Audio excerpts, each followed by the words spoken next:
নলবাৰীৰ মুকালমুৱাৰ ডকাইতি কাণ্ডৰ নতুন মোৰ আৰক্ষী জেলত হামিদ আলী নামৰ উক্ত ডকাইতটো ডকাইতলৈ লক্ষ্য কৰি আৰক্ষীৰ এনকাউণ্টাৰ আৰক্ষীৰ ওচৰৰ পৰা পলায়নৰ চেষ্টা কৰাৰ সময়তে সংঘটিত হয় এই ঘটনা এই বিষয় সন্দৰ্ভত জনাই যাম সবিশেষ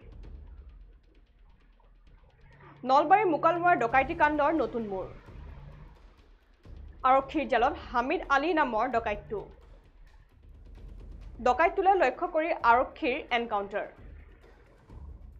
আৰক্ষী ওচৰৰ পৰা পলায়ন কৰোঁতেই সংঘটিত এই ঘটনা গুৰুতৰভাৱে আহত হামিদ আলীক GMCHলৈ প্ৰেৰণ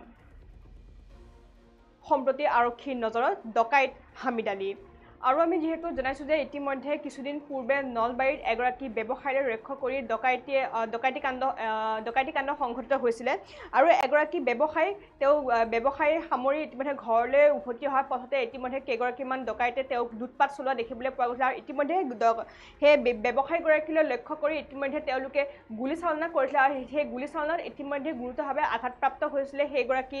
ব্যৱসায়ী আৰু তাৰ পিছতে এই ঘটনা সন্দৰ্ভত আৰক্ষীয়ে তদন্ত আৰম্ভ কৰিছিল আৰু তদন্ত অন্তৰালত ইতিমধ্যে আৰক্ষীয়ে এটা ডকাইতক কৰায়ত্ব কৰিবলৈ ইতিমধ্যে সক্ষম হয় আৰু ইতিমধ্যে কৰায়ত্ব কৰা ডকাইতটোৰ নাম হৈছে হামিদ আলী বুলি বৰ্তমান সময়ত জানিব পৰা গৈছে আৰু আৰক্ষীয়ে ইতিমধ্যে হামিদ আলীক গ্ৰেপ্তাৰ কৰিবলৈ সক্ষম হৈছে আৰু ইতিমধ্যে গ্ৰেপ্তাৰ কৰাৰ সময়তে আৰক্ষীৰ বেহু ফালি ইতিমধ্যে ডকাইতটোৱে পলায়নৰ চেষ্টা কৰিব খুজিছিলে আৰু সেই পলায়নৰ চেষ্টা কৰিব খোজোতে আৰক্ষীয়ে ইতিমধ্যে ডকাইতটোলৈ লক্ষ্য কৰি এনকাউণ্টাৰ কৰিছিলে আৰু যিহেতু ৰাজ্যত বৰ্তমান এনকাউণ্টাৰ সংঘটিত হোৱা দেখিবলৈ পোৱা গৈছে বিগত কিছুদিন পূৰ্বে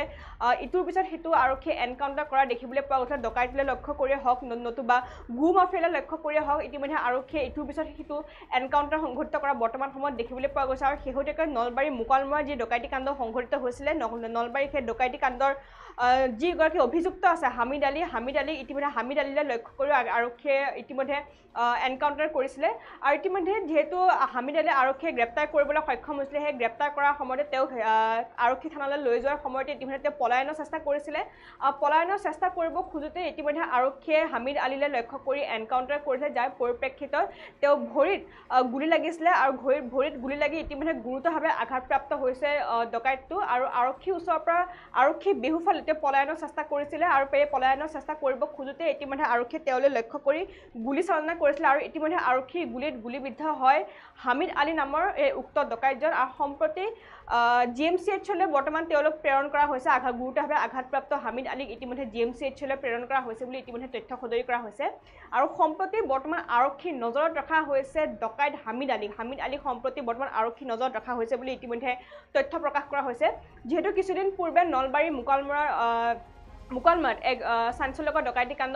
সংঘটিত হৈছিলে আৰু এই ডকাইতি কাণ্ডত এগৰাকী ব্যৱসায়ীক লুটপাট কৰিছিলে কেইটামান ডকাইতে আৰু ইতিমধ্যে তেওঁক লুটপাট কৰি তেওঁৰ হাতত যিসমূহ নগদ ধন আছিলে সেই নগদ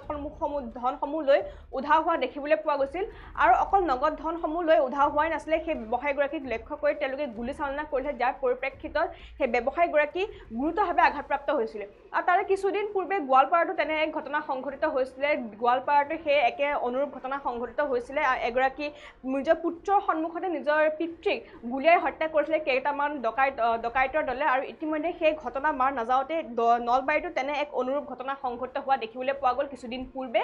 আৰু সেই নলবাৰীৰ মুকালমুৱাৰ যি ডকাইতি কাণ্ড সংঘটিত হৈছিলে সেই ডকাইতি কাণ্ডৰ সন্দৰ্ভত আৰক্ষীয়ে অভিযান চলোৱা দেখিবলৈ পোৱা গৈছে আৰু শেহতীয়াকৈ নলবাৰীৰ মুকালমুৱাৰ ডকাইতি কাণ্ডৰ যি ঘটনা আছে সেই ঘটনা বৰ্তমান ন মূৰ লোৱা দেখিবলৈ পোৱা গৈছে আৰু ইতিমধ্যে শেহতীয়াকৈ আৰক্ষীৰ জালত পৰিছে সেই ঘটনাৰ অভিযুক্ত হামিদ আলী নামৰ উক্ত ডকাইতজন বৰ্তমান আৰক্ষী জেলত পৰিছে বুলি জানিব পৰা গৈছে আৰু ইতিমধ্যে সেই ডকাইতটোলৈ লক্ষ্য কৰি আৰক্ষীয়ে এনকাউণ্টাৰো কৰিছে বুলি ইতিমধ্যে তথ্য প্ৰকাশ কৰা হৈছে যিহেতু আৰক্ষীয়ে তেওঁক গ্ৰেপ্তাৰ কৰিবলৈ সক্ষম হৈছে আৰু গ্ৰেপ্তাৰ কৰাৰ পিছতে তেওঁক আৰক্ষী থানালৈ লৈ যোৱা হৈছিলে আৰু সেই আৰক্ষী থানালৈ লৈ যোৱাৰ সময়তে ইতিমধ্যে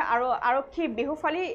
হামিদ আলী নামৰ ডকাইতটোৱে পলায়নৰ চেষ্টা কৰিছিলে আৰু সেই পলায়নৰ চেষ্টা কৰাৰ সময়তে ইতিমধ্যে আৰক্ষীয়ে তেওঁলৈ লক্ষ্য কৰি এনকাউণ্টাৰ কৰিছিলে যাৰ পৰিপ্ৰেক্ষিতত তেওঁ গুলীবিদ্ধ হয় আৰু তেওঁৰ ভৰিত গুৰুতৰভাৱে আঘাতপ্ৰাপ্ত হয় আৰু গুৰুতৰভাৱে আঘাতপ্ৰাপ্ত হোৱা হামিদ আলীক বৰ্তমান GMCHলৈ প্ৰেৰণ কৰা হৈছে বুলি ইতিমধ্যে তথ্য সদৰি কৰা হৈছে আৰু সম্প্ৰতি বৰ্তমান আৰক্ষীৰ নজৰত ৰখা হৈছে নলবাৰীৰ মুকালমুৱাৰ ডকাইতি কাণ্ডৰ মূল অভিযুক্ত হামিদ আলীক